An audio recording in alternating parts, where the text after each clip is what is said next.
Kerala mural പെയിൻറ്റിങ്ങിൻ്റെ ഒരു online class ഞാൻ തുടങ്ങുന്നുണ്ട്. കേരള ചുവർച്ചിത്ര കലാപഠനം, അത് മാധവി മ്യൂറൽസ് എന്ന രീതിയിലായിരിക്കും നിങ്ങളുടെ മുന്നിൽ അത് വരിക. ചുവർച്ചിത്ര കലയിൽ അളവ് നിർബന്ധമായും പഠിച്ചിരിക്കേണ്ടതാണ്. താലപ്രമാണത്തിലാണ് ഈ അളവുകളെല്ലാം പറയുന്നത്. പഠിക്കുമ്പോൾ നമുക്ക് ഉപയോഗിക്കാനുള്ളൊരു മെഷർമെൻറ്റ് രീതിയാണ് താലപ്രമാണത്തിലാണ് നമ്മൾ പഠിപ്പിക്കുന്നതെന്ന് പറഞ്ഞല്ലോ. അപ്പം ഈ മെഷർമെൻറ്റ് രീതിയാണ് ഞാൻ ആദ്യം ഒന്ന് പരിചയപ്പെടുത്തുന്നത്. ഇതാണ് മെഷർമെൻറ്റ്. നമുക്ക് അങ്കുല സ്കെയില്. ഇത് നമുക്ക് 2-3 ബ്രാൻഡിൻ്റെ ഇത് ഇറങ്ങിയിട്ടുണ്ട്. നിർമ്മൽ ട്രേഡേഴ്സ്, ഇങ്ങനെ ഓരോ ബ്രാൻഡ് ഉണ്ട്. ഇതിപ്പോൾ പേപ്പറിൻ്റെയാണ്. ഇത് പേപ്പറാണ്. ഇത് പേപ്പർ ലാമിനേറ്റ് ചെയ്തതാണ്. അപ്പോൾ ഈ 2 രീതിയിൽ കിട്ടുന്നുണ്ട് സാധനം. ഇത് ശരിക്കും കേരളത്തിൽ അധികമൊന്നുമില്ല. ചില കടകളിലൊക്കെ ഇതുള്ളൂ. ഇത് കായംകുളത്തോ അവിടെ അങ്ങനെ 2-3 കടകളിലൊക്കെ ഇത് കാണുന്നുള്ളൂ. എന്തായാലും നമുക്ക് പഠിക്കുന്നവർക്ക് എല്ലാവർക്കും ഞാൻ ഇത് അയച്ചു തരും. നമുക്കൊന്ന് നോക്കാം ഇതിൻ്റെ മെഷർമെൻറ്റ് രീതി.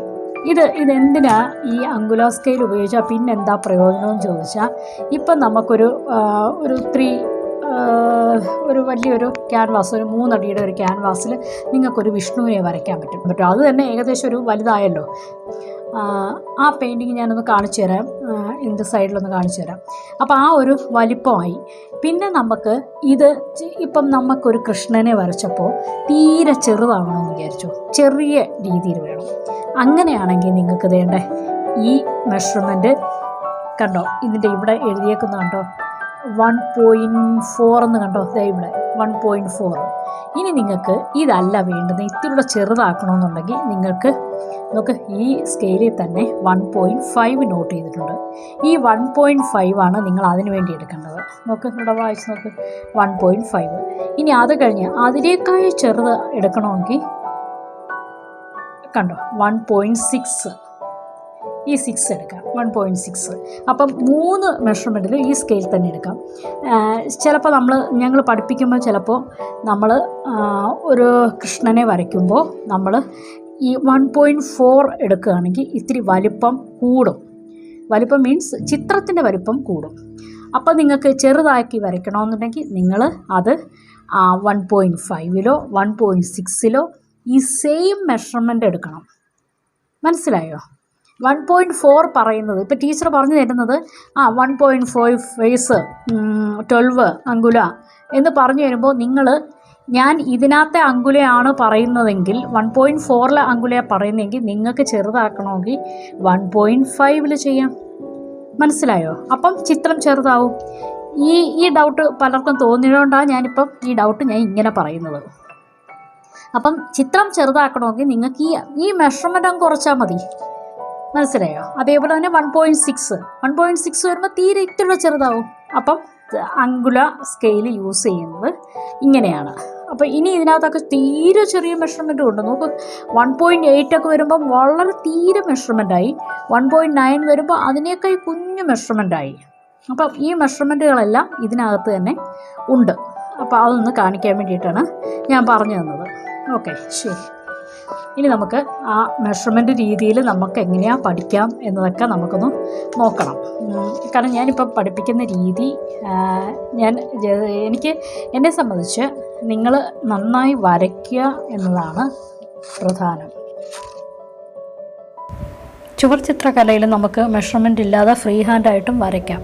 പക്ഷേ അതിലൊക്കെ വരുന്ന മെഷർമെൻറ്റിലൊരു തെറ്റ് വരുന്നത് നമുക്ക് ആളുകൾക്ക് കണ്ടാൽ ഇപ്പം മനസ്സിലാകും. അവിടെ എവിടെ തെറ്റ് കണ്ടാൽ, ആഭരണങ്ങൾക്ക് തെറ്റ് കണ്ടാൽ, എന്തിനു പറയുന്നു, ഈ ചെറിയ ഒരു കുഞ്ചലം, ഞാൻ ഈ മുകളിൽ വരച്ചേക്കുന്ന 2 ചെറിയ കുഞ്ചലമാണ്. ഈ കുഞ്ചലം എവിടെയാണ് വരുന്നതെന്ന് ചോദിച്ചാൽ, ഈ ഒറ്റനാക്ക്, ഹാര, ഭുജകീർത്തി, ഇതിൻ്റെയൊക്കെ സൈഡിൽ ഈ തുഞ്ചലം പോലെ ഇങ്ങനെ തൂങ്ങിക്കിടക്കും. നമ്മൾ തുഞ്ചലം എന്ന് പറയും, കുഞ്ചലം എന്ന് പറയും. അപ്പം ഇതെന്താണ്, ഈ ഒരു സംഭവത്തിൽ എന്താണ് തെറ്റ് വരുന്നത്? വെറുതെ നമുക്ക് ഫ്രീ ആയിട്ട് ഞാൻ വരയ്ക്കുന്നു, വെറുതെ ഇങ്ങനെ അങ്ങ് വരച്ചാൽ പോരെ? അവിടെ എന്താ തെറ്റ്? കണ്ടോ, ആ ഒരു ഭുജകീർത്തിയിലും അല്ലെങ്കിൽ നമ്മുടെ ഹാരയിൽ വരുന്ന ആ 2 സൈഡിലുള്ളതും ഒരുപോലെ ആയിരിക്കണം ഇരിക്കേണ്ടത്. അതിൽ മാറ്റമൊന്നും വരില്ല ആ മുത്തിന്. കണ്ടോ, ആ മുത്തുകൾക്ക് ഒരു അളവുണ്ട്, മെഷർമെൻ്റ് ഉണ്ടാവും.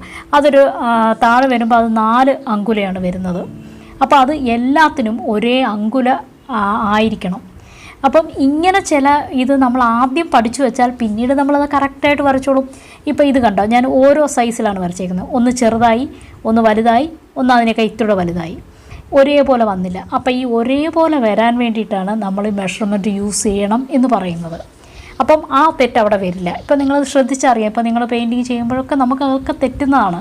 അപ്പം ഇങ്ങനെ ചില നിസ്സാര കാര്യങ്ങളാണെങ്കിലും അതപ്പോൾ ഒരു പെയിൻറ്റിങ്ങിൽ വരുമ്പം അത്ര നിസ്സാരമല്ല. ഈ നിങ്ങൾക്ക് കിട്ടുന്ന ഈ ക്ലാസ്സിൽ നിങ്ങൾക്ക് ഒരുമാതിരി ഒരു വ്യക്തമായൊരു ചിത്രം വരയ്ക്കാനും അതിൻ്റെ അലങ്കാരങ്ങൾ, ഒരു വിഷ്ണുവിനെയാണ് ആദ്യം പഠിപ്പിക്കുന്നതെങ്കിൽ അതിൻ്റെ അലങ്കാരങ്ങൾ മൊത്തം നിങ്ങൾക്ക് കിട്ടുന്നതായിരിക്കും. അതുപോലെ തന്നെ കൃഷ്ണ പെയിൻറ്റിങ് ഒരുപാട് പേർക്ക് ചെയ്യണമെന്ന് പറയുന്നുണ്ടല്ലോ. അപ്പോൾ കൃഷ്ണ, നമ്മുടെ കുഞ്ഞു കൃഷ്ണൻ്റെ പെയിൻറ്റിങ് അത് സെപ്പറേറ്റ് ആയാലും നിങ്ങളെ പഠിപ്പിക്കും. പക്ഷേ അതിൽ എല്ലാ ഓർണമെൻറ്റ്സും ഇല്ല. അതുകൊണ്ട് വിഷ്ണു പഠിച്ചിട്ട് കൃഷ്ണ വരയ്ക്കുന്നതായിരിക്കും നല്ലത്. ഇനിയിപ്പം എന്ത് പെയിൻറ്റിങ് നമ്മൾ ഇത്രയും ഇത് ഭംഗിയായിട്ടൊക്കെ ചെയ്താലും നമുക്ക് ബിന്ദുജവോ രേഖജവോ ഇതിലേതെങ്കിലും ഒന്നിൽ നിങ്ങൾ എക്സ്പെർട്ടായിരിക്കണം. അല്ലാതെ നിങ്ങൾക്ക് ഏതെങ്കിലും ഒരു രേഖജോ ആണെങ്കിലോ ബിന്ദുജോ ആണെങ്കിലോ ഏതിലാണെങ്കിലും ഒന്നിൽ നിങ്ങൾ എക്സ്പെർട്ടായിരിക്കണം. അങ്ങനെ ആകുമ്പോൾ നിങ്ങളുടെ പെയിൻറ്റിങ്ങിന് ആ ഭംഗിയുണ്ടാവും. ഇപ്പം നിങ്ങൾ എങ്ങനെ മെഷർമെൻറ്റൊക്കെ എടുത്ത് നിങ്ങൾ ചെയ്താലും അവസാനം മെഷർമെൻ്റ് എല്ലാം ഉണ്ട്, പക്ഷേ പെയിൻറ്റിങ് കാണാൻ കൊള്ളില്ലെങ്കിലോ? പെയിൻറ്റിങ് കാണാൻ കൊള്ളാത്ത എന്താണെന്ന് ചോദിച്ചാൽ അതിൻ്റെ ആ ഒരു വർണ്ണ സംവിധാനം അത് ശരിയായിട്ടുണ്ടാവില്ല.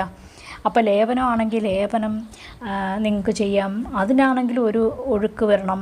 അപ്പോൾ ഇങ്ങനെയൊക്കെ നിങ്ങൾക്ക് ഒന്ന് മനസ്സിലാക്കി തരിക കൂടി ഇതിനകത്ത് ചെയ്യുന്നുണ്ട്. അതിന് നിങ്ങൾ എന്താ ചെയ്യേണ്ടതെന്ന് ചോദിച്ചാൽ നിങ്ങൾ ഒരു എന്താ പറയുക, ഇതിനൊരു പ്രാക്ടീസ് ചെയ്യാൻ പറ്റുന്നൊരു സമയം സിനിമയൊക്കെ കാണാനിരിക്കുമല്ലോ. അപ്പോൾ എന്തായാലും ഭർത്താവും കുട്ടികളും ഒക്കെ ഇങ്ങനെ ഇരിക്കുകയായിരിക്കും. അവർ നിശബ്ദമായി സിനിമ കണ്ടുകൊണ്ടിരിക്കത്തേ ഉള്ളൂ. അപ്പം ആ സമയത്ത് നമ്മളെന്ത് പറഞ്ഞാലും അവർ കേക്ക് കൂടിയില്ലല്ലോ. അപ്പം അതിന് പറ്റിയ മാർഗം, നിങ്ങളും ഒരു പേപ്പറല്ല ഒരു ക്യാൻവാസ് എടുത്ത് വെച്ച് അതിനകത്ത് ഇങ്ങനെ ബ്രഷ് കൊണ്ട് കുത്തിക്കൊണ്ടേയിരിക്കുക. അപ്പം ഈ ഒരു ബ്രഷ് എടുക്കുക, 000 ബ്രഷ് എടുക്കുക. എന്നിട്ട് യെല്ലോ കളറിൽ ഇത്തിരിയുടെ വെള്ളം ഒന്ന് കൂട്ടിയിട്ട് നിങ്ങൾ പതുക്കെ ബ്രഷ് കൊണ്ട് വെറുതെ ഇങ്ങനെ ഡോട്ട് ഇട്ടുകൊണ്ടേയിരിക്കുക. നിങ്ങൾ എത്രമാത്രം ഡോട്ട് അങ്ങനെ ഇടുന്നോ നിങ്ങൾക്കത് അതാണ് നിങ്ങളുടെ പ്രാക്ടീസ്. നിങ്ങളതങ്ങ് ചെയ്തുകൊണ്ടിരിക്കുമ്പോൾ അത് നന്നായി വരും. പിന്നീട് നിങ്ങൾ ഇത് ചെയ്യുമ്പോൾ ബിന്ദുജ ഇടുമ്പോൾ. അപ്പോൾ ബിന്ദുജ ആണെങ്കിലും രേഖയാണെങ്കിലും എന്തായാലും ഇത് നന്നായി ചെയ്യാൻ പഠിച്ചിരിക്കണം. അപ്പം അതാണ് അതിൻ്റെ മെയിൻ കാര്യം. അതേപോലെ തന്നെ ഈ ക്ലാസ്സിൽ നിങ്ങൾക്ക് കിട്ടുന്നത്, ഇതിനകത്ത് ഒരുപാട് സംസ്കൃത പദങ്ങളുണ്ട്. കച്ചതാമ, ബാഹ്യബന്ധ, കിംപുരുഷ, സ്കന്ധമാല, ശിഖ, ഇങ്ങനെ കുണ്ടലങ്ങൾ തന്നെ നിറയുണ്ട്. കുണ്ടലം, പത്രകുണ്ടലം, മണികുണ്ടലം, കർണപൂര, കർണവലി, ഇങ്ങനെ കുറേ സംഭവങ്ങളുണ്ട്. ഇതെല്ലാം നിങ്ങൾ മനസ്സിലാക്കിയിരിക്കണം. അതാണ് നിങ്ങളൊരു മ്യൂറൽ ആർട്ടിസ്റ്റാണ്, നിങ്ങൾ മ്യൂറലാണ് പഠിക്കുന്നത്. നിങ്ങളിതൊക്കെ പഠിക്കുമ്പോൾ നിങ്ങൾ സ്കെച്ചും ഇതെല്ലാം പഠിച്ചിരിക്കണം. അപ്പോൾ അങ്ങനെയാകുമ്പോൾ നിങ്ങൾക്ക് നല്ലൊരു ചിത്രമൊക്കെ വരയ്ക്കാൻ നിങ്ങൾക്ക് സാധ്യമാകും. അതിനുള്ളൊരു ക്ലാസ്സാണ് ഈ കേരളീയ ചുവർച്ചിത്ര കലയിൽ നമ്മൾ പഠിപ്പിക്കുന്നത്. എന്തായാലും എല്ലാവരും ജോയിൻ ചെയ്യാൻ നോക്കുക, എല്ലാവരും പഠിക്കാൻ നോക്കുക.